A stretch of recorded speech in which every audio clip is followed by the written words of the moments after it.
day one of Calming the ADHD Family. I am so excited. My name is Laura Dawn and I am your host, and I'm so glad you're here. So this is how it's going to go down. Starting today, tomorrow, and the next day, you will have 11 sessions sent right to your email. What I'd like for you to do is click on each of the sessions and download the freebies right away. So all of the speakers are offering free gifts. I don't know how long the free gifts will be available for, so I would suggest clicking on them and downloading them right away and saving them.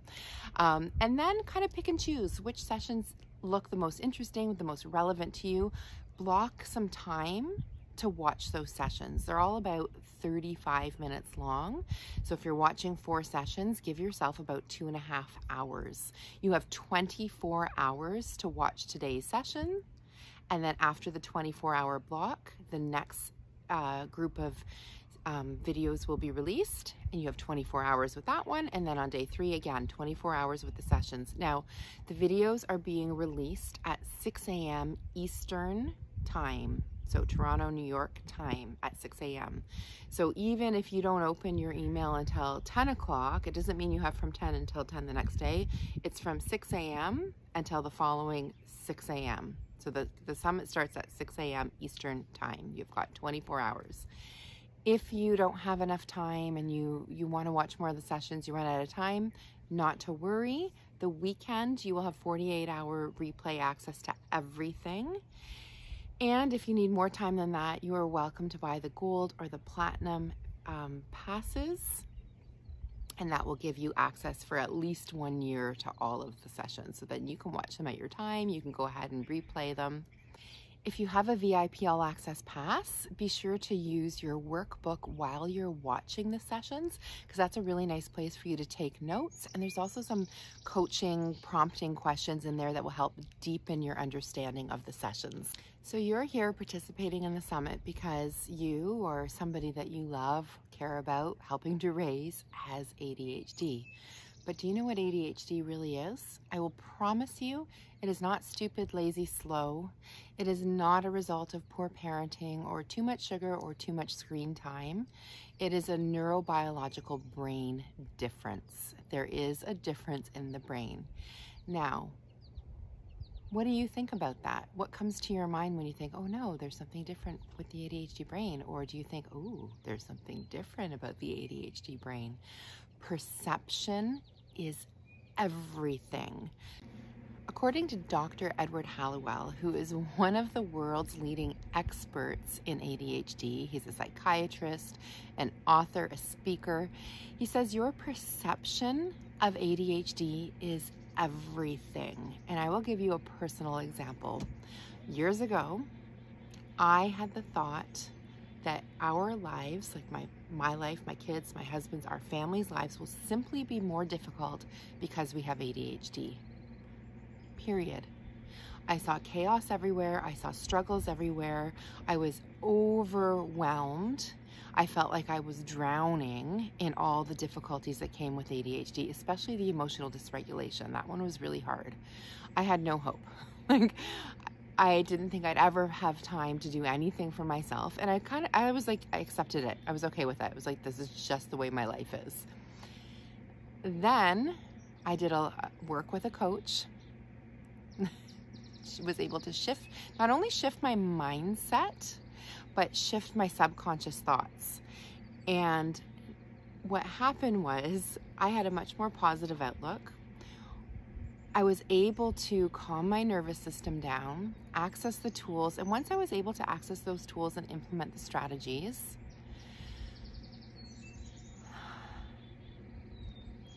I was able to reduce the ADHD symptoms, right? Like when you have all the symptoms all over, it does feel really chaotic and stressful. But when you're able to access the tools, implement the strategies, settle down those symptoms, you have a mindset that, yes, I can do this. Yes, it's okay. Like, things really shifted for me. I also started seeing more possibilities. The struggles weren't just struggles, they were possibilities. They were opportunities for me to practice responding in a way I wanted to respond rather than being reactive. It was an opportunity for my kids to show me where their lagging skills were and where they needed help. Things shifted for me so dramatically that I began to have a lot of time for myself. So I went from having no time to myself to having all this extra time on my hands. The relationship between my children improved dramatically. The relationship between my kids and my husband improved. Of course, the relationship between me and my kids also improved, but it was me that was doing the work. My kids weren't in coaching. My husband wasn't in coaching. I was the one that was doing the coaching.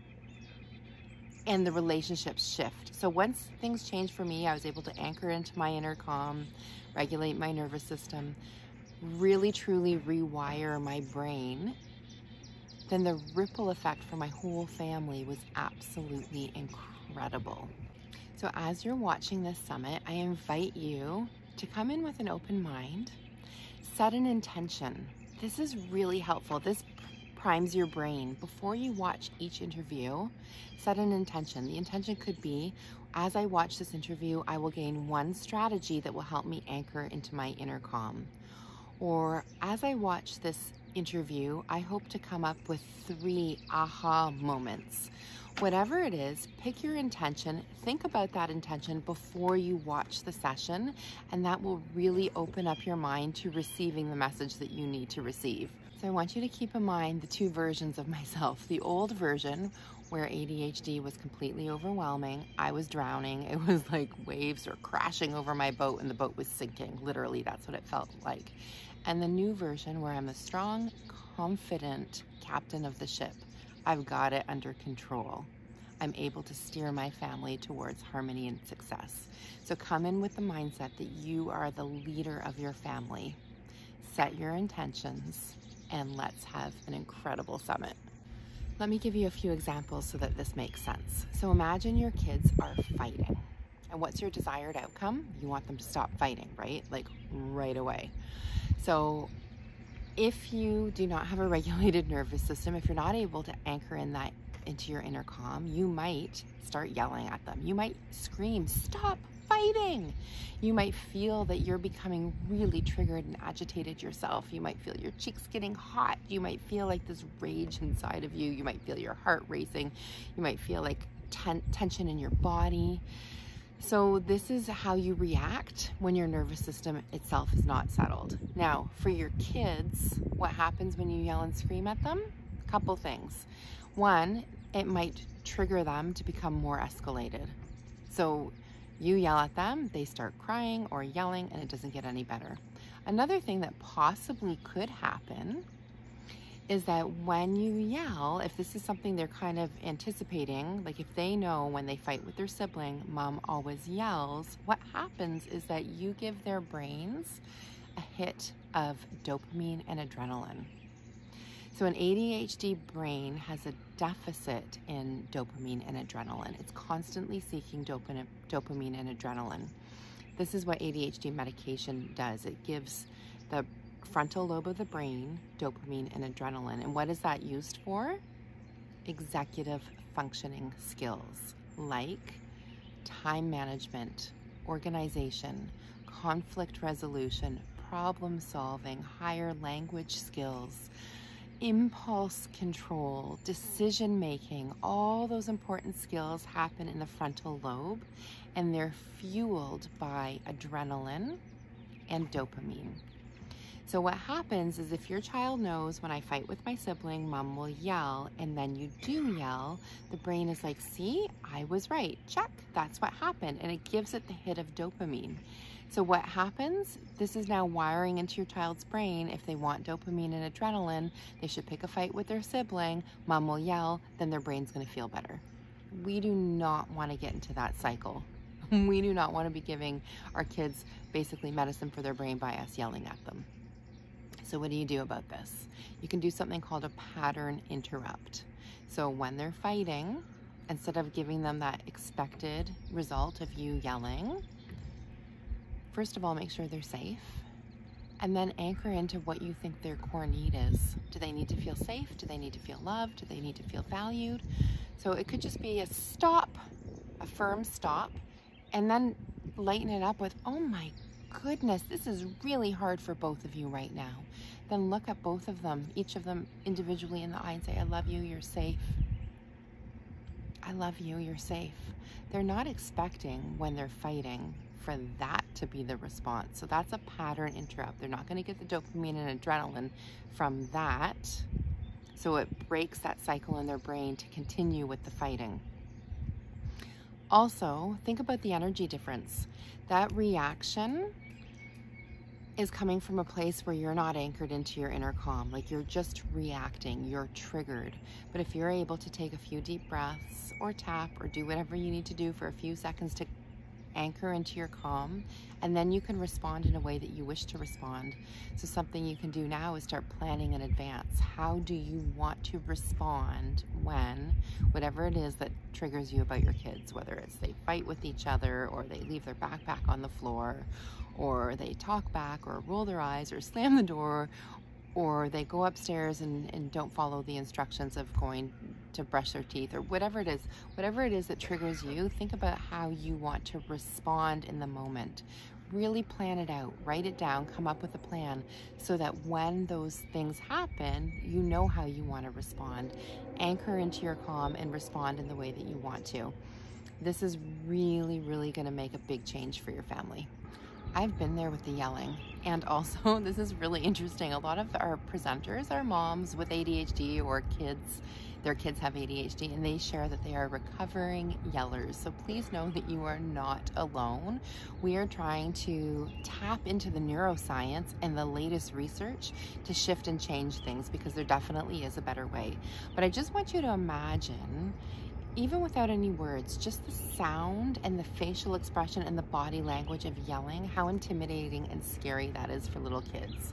So that's not helping. That is really dysregulating their nervous system. And when their nervous system is dysregulated, they are not able to learn. They're not able to learn new strategies. They're not able to listen to logic and reasoning. They can't problem solve. So we really want to work on regulating their nervous system, helping to understand their emotions, and then we can teach them the skills that they need to be taught. I'm going to give you another example. Imagine you are out on a boat or a ship out in the ocean with your family, and you look ahead and you can see there's some really dark clouds, and you can feel that the water is starting to get rougher, and you're feeling nervous about it.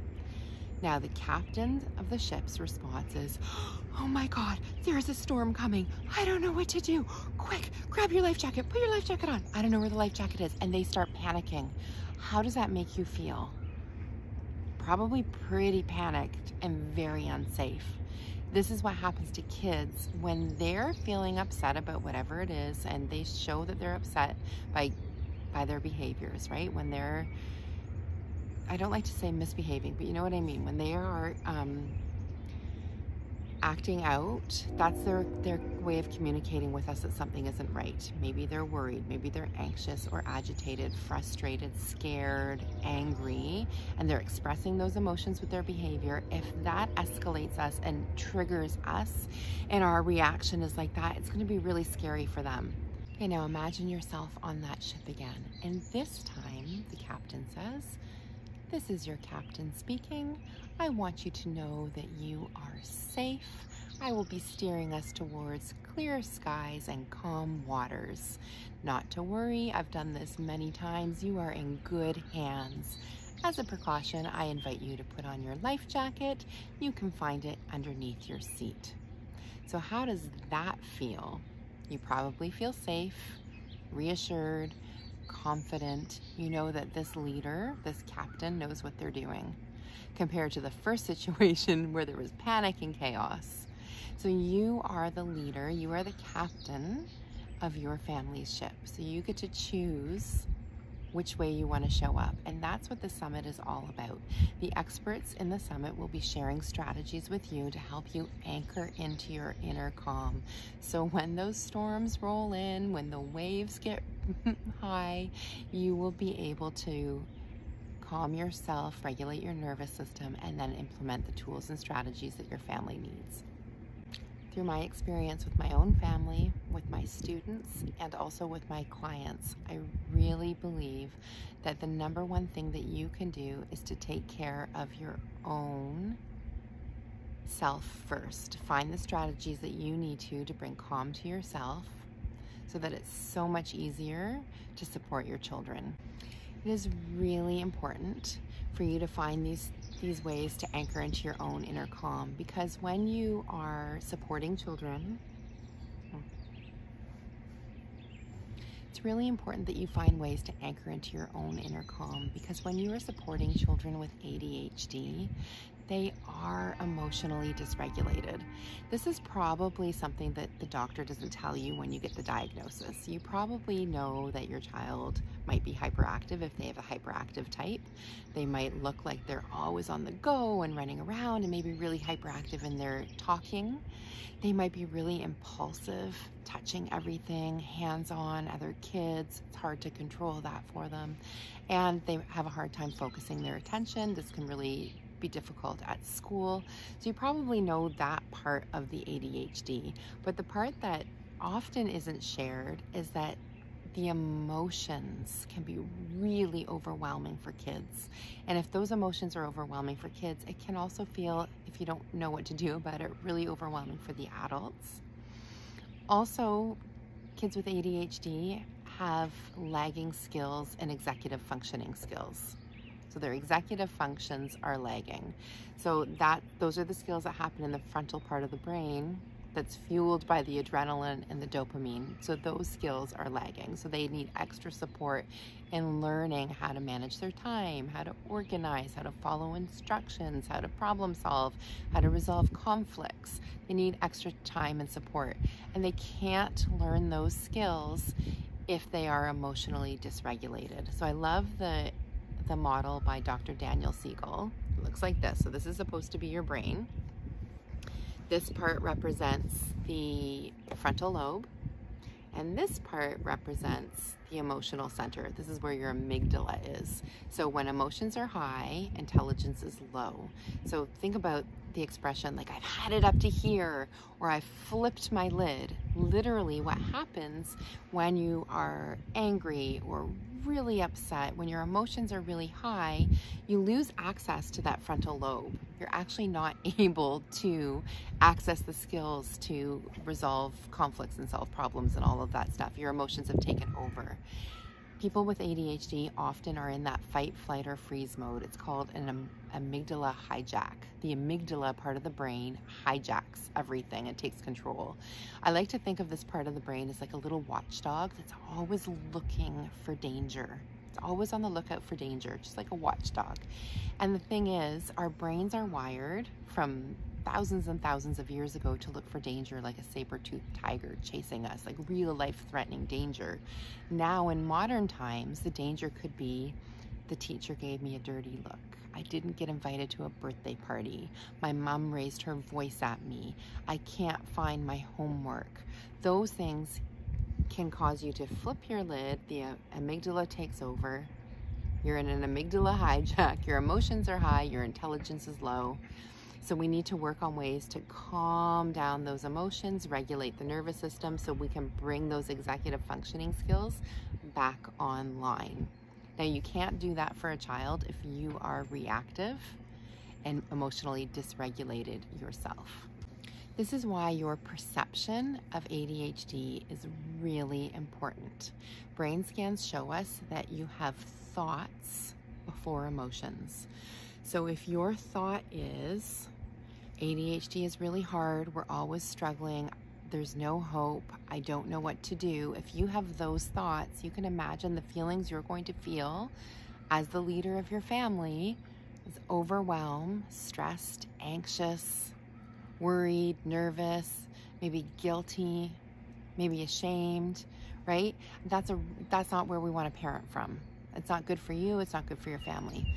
But if you have the thought, I can get help, I can find a way, I can, settle their symptoms so that their strengths can shine through, things will get better. If that's your mindset, you're more likely to feel calm, confident, hopeful, inspired, maybe even open. Maybe you have an open feeling, like I'm open to learning more, or even more neutral as opposed to that like drowning in the overwhelm in the lake, right? So I hope that you come into this summit with an open mind. My wish for you is that you will find strategies and tools to anchor into your own inner calm so that you can steer your family towards harmony and success. VIPs, I have a special gift for you. There's a mini video series called Anchor into Inner Calm, and what it is 1 to 2 minute video sessions from the speakers where they share a session with you to help you anchor into your calm. So it might be some words of wisdom or some strategies that you can use in the heat of the moment. You can practice them when you're calm and cool and relaxed, so that in those heated moments it's easier to access those tools.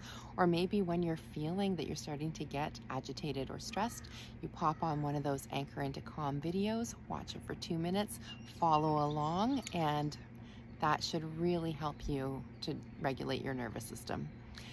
I hope that you enjoy this summit. There's been a lot of heart and soul that has been put into it, and I look forward to seeing you throughout the summit and live in the ADHD Village Facebook group. Sending you lots of love. Enjoy.